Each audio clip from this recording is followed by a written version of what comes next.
In this video I shall look at the story of Ernst Volkmann, who was executed by beheading in 1941 for refusing to be conscripted into the Nazi German armed forces.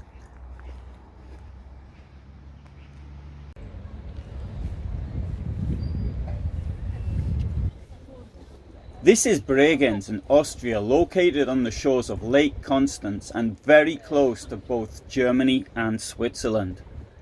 In 1902, when Ernst Volkmann was born, the borders lay in exactly the same place as they do today.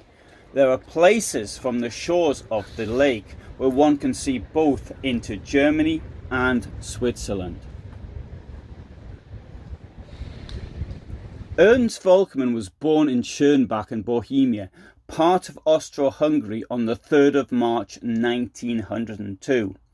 Schönbach was then a German-speaking town. Today it's part of Czechia, the German-speaking population being expelled in the aftermath of Hitler's aggression and then his war. The town is located within 2 kilometers of the border with Germany. In this place, the border also stands in the same location as it did in 1902, even if Austro-Hungary ceased to exist in 1918. Volkmann went to school in Schönbach and served his apprenticeship there. The town was the centre of stringed musical instrument manufacture in Europe. Possibly as many as 1,500 people were then employed in this industry.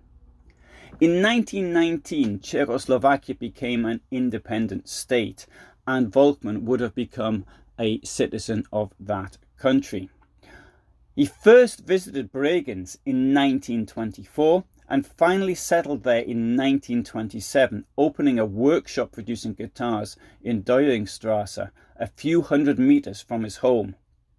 Volkmann sold his products very cheaply. Indeed, another person in the same business in Bregenz accused him of selling too cheaply, out of stupidity or because he wanted to damage the competition.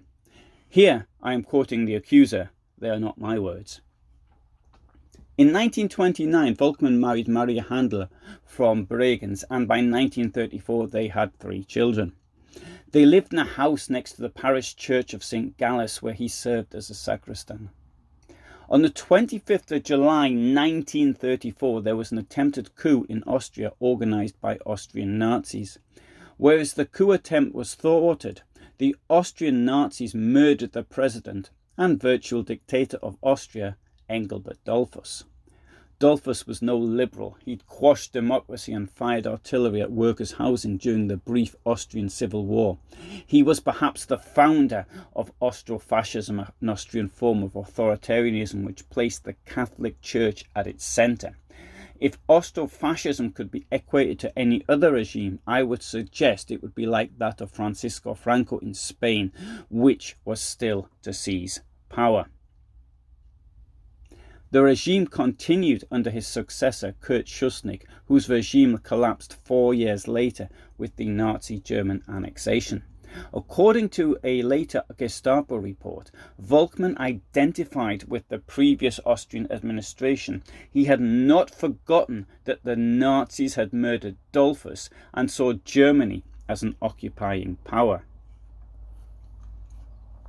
In March 1938, Nazi Germany, led by the Austrian Adolf Hitler, occupied Austria.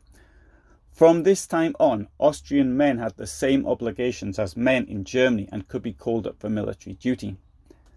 At this point, it may be worth recalling what the aforementioned Austrian, Adolf Hitler, had done many years earlier.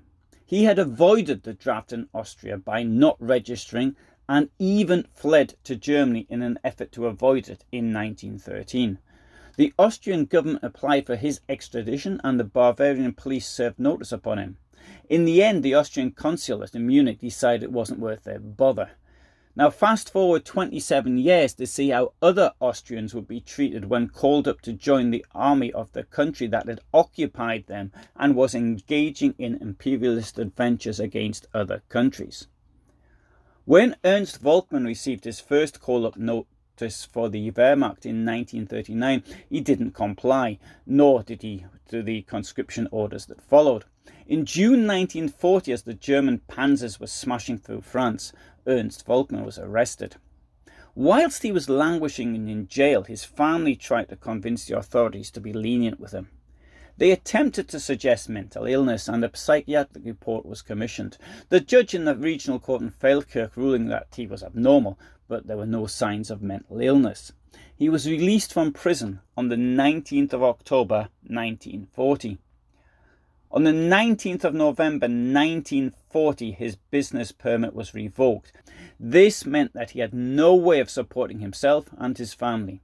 In any case, he was no longer living with them. He was now sleeping in his workshop. The point of this was to add further pressure on him not to call up. As far as he was concerned, perhaps he was living apart to try to protect them from what was likely to follow. In February 1941, he was arrested once more and taken to the barracks in Lienz, close to the Italian border. Here he was expected to start his military service. Once more he refused, saying that after everything the Nazis had done to the church and to Austria, he could not serve them.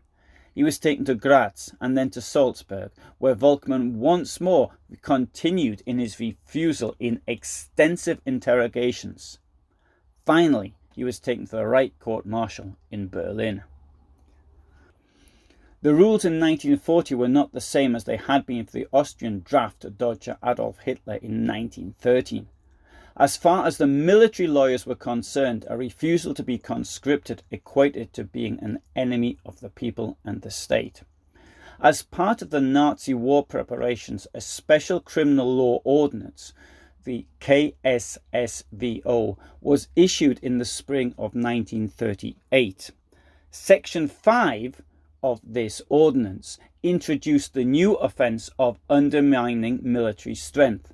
This gave the military judges an all-encompassing general offence with which all forms of military disobedience could be punished with. In this case, the sentence was death. The Berlin court sentenced him to death on the 7th of July 1941.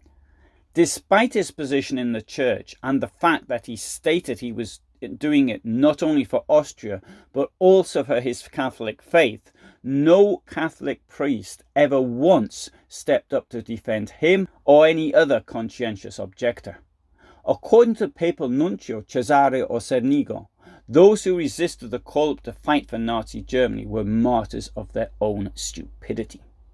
Not one single church dignitary signed a clemency petition for any draft evader. This might explain why there are only 6 Austrian Catholics who attempted to evade the draft and who paid for it with their lives. All of these men were aged between 35 and 40 years old. The same can be said of the Protestant churches. They did nothing either. But then again, after the war, they did not actively assist Nazi criminals escape to South America and other places. It was only the Jehovah's Witnesses who could rely on the support of their community. Ernst Volkmann was executed by beheading at Brandenburg prison on the 9th of August 1941.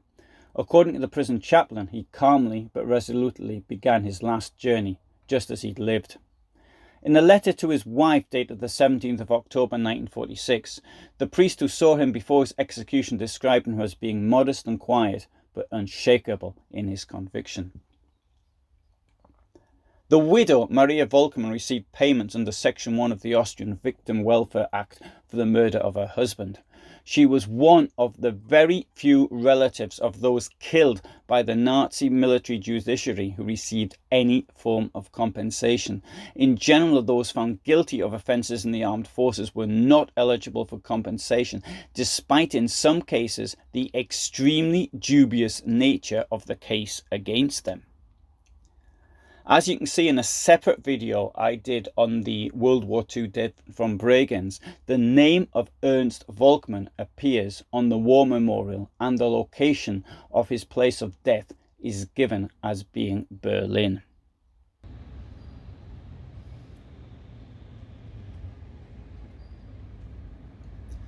I hope you found that interesting. I upload videos of this nature every Friday at 2000 hours Central European time. That's where I am, and various times in other countries. If you attend when I do a premiere, you'll be able to chat with me and others in real time. For the moment, thank you very much for watching, and I would also like to suggest that you have a look at the section on more information, which will give you more resources. Another little fact I was unable to confirm one way or the other was the citizenship of Volkmann, who would have been obviously Czechoslovakian, but I don't think he ever was able to get Austrian citizenship. Having said that, I have been unable to confirm that. I mention that for the sake of completeness, and maybe sometime in the future I will update this video. Thanks and all the best from me.